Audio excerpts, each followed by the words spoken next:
Hello, my brothers and sisters. I'm Deacon Bob Markert, and I'm with you to share some of my own ruminations, I'm sure, and hopefully the reflections, some of which might make sense to you. For our words support one another, and we are called to live the word. Many of my parishioners have heard me often ask, are you the only gospel book that another might read? And that is a responsibility for us because of our baptism. We accepted that, especially if we baptized as infants, but at least accepted a more mature understanding of our faith when we were confirmed.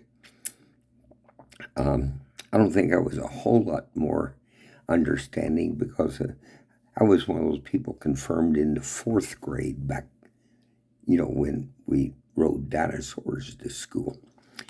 And today's readings follow what they've been doing, following Galatians and Luke. And Paul really gets on them today. Galatians 3, verses 1 through 5. And I'm not sure why they didn't add 6, because I think it's very important. But his first 3 words, and it's words that no one wants to hear, says, "Oh, stupid Galatians." Have you lost your sense? Who was bewitched you, before whose eyes Jesus Christ was publicly portrayed as crucified? That's what he preached to them. I want to learn only this from you. Did you receive the Spirit from works of the law, or from faith in what you heard? Are you so stupid? After beginning with the Spirit, are you now ending with the flesh? Did you experience so many things in vain? What have you learned living your life? And what have your life events day after day after day, how have they impacted your faith and the workings of the Spirit within you? If indeed it was in vain, does then the works of the law, does then the one who supplies the Spirit to you and works mighty deeds among you do so from works of the law or from faith in what you heard? He's really putting it out there, and he's letting them know, you're listening to the wrong people. The works of the law comes back to that old Jewish prescription for becoming a Jew, always hanging back there within the turmoil and conflict within the earliest church. Do you baptize with or without? And Paul is beginning now, and he will really flesh it out later in Romans. But he begins now a section on, are we justified by the law or by works? And he's telling them dead right now that you heard and were converted into this new Christian faith, and what you heard was real and true. And did these people who come in and preach the law of this or that, whether it's ritual eating laws and all the other things that go along with it. And I think that the next verse helps clarify this, because it's hard to know the way it's stated. What's Paul wanting? He does seem to want you to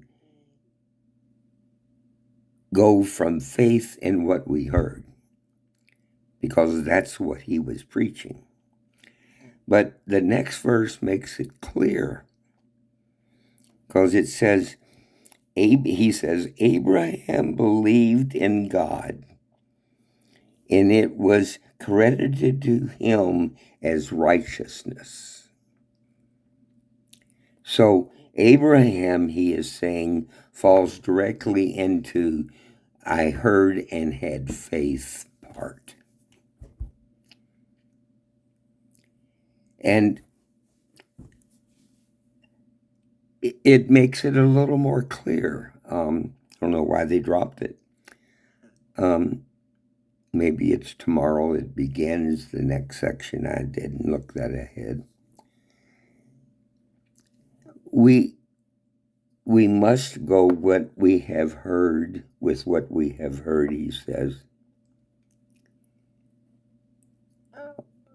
or the faith that we have heard.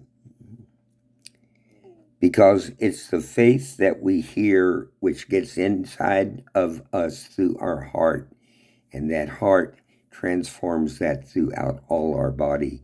So the faith becomes not just something. The faith becomes who we are.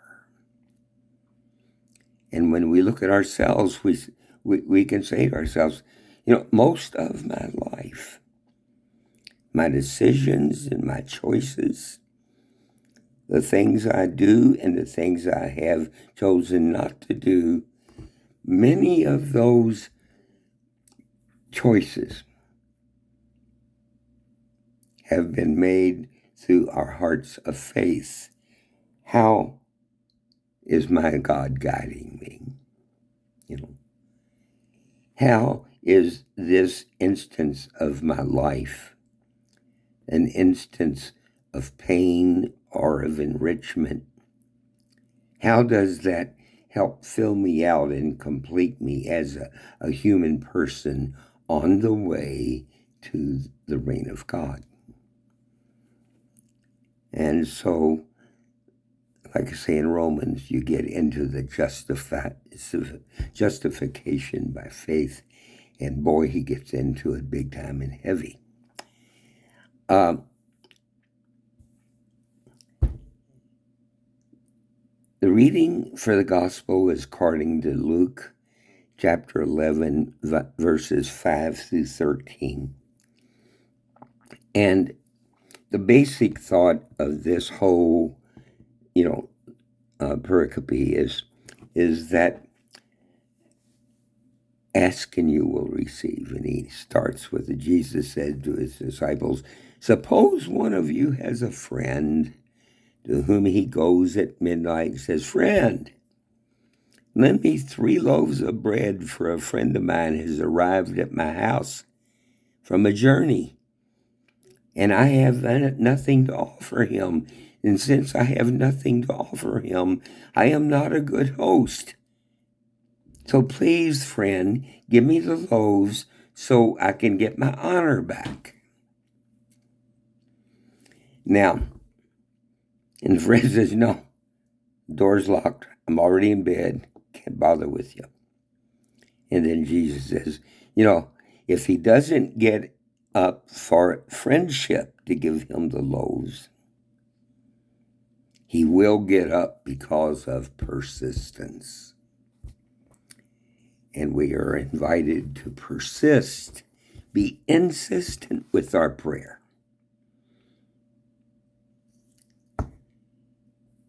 We sometimes are hesitant, aren't we? God can handle persistence.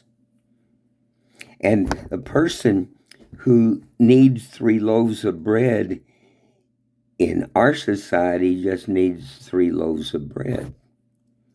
This person was persistent because it came down to the very value of their social system that he, as host, was able to entertain and feed. Maybe even wash their feet before they feed. All signs of service and hospitality important to that culture. And then he says, ask and you shall receive. Seek and you shall find. The big question, of course, and I'm out of time to even go there, is what is the value of prayer? Maybe we ought to get into that. What if the prayer isn't answered the way we expect it to be answered? What if he doesn't get his 3 loaves of bread? What happens to him? All these marvelous questions that can be wrapped around that ask and you shall receive, seek and you shall find, knock and the door will be opened. What marvelous, wonderful excitement can happen when you reflect on those 3 things. I ask you, in your reflection, please pray for me and bless me as I now ask God's blessing down upon you and pray for your wealth, goodness, and wealth and welfare, Father, Son, and Holy Spirit. Amen.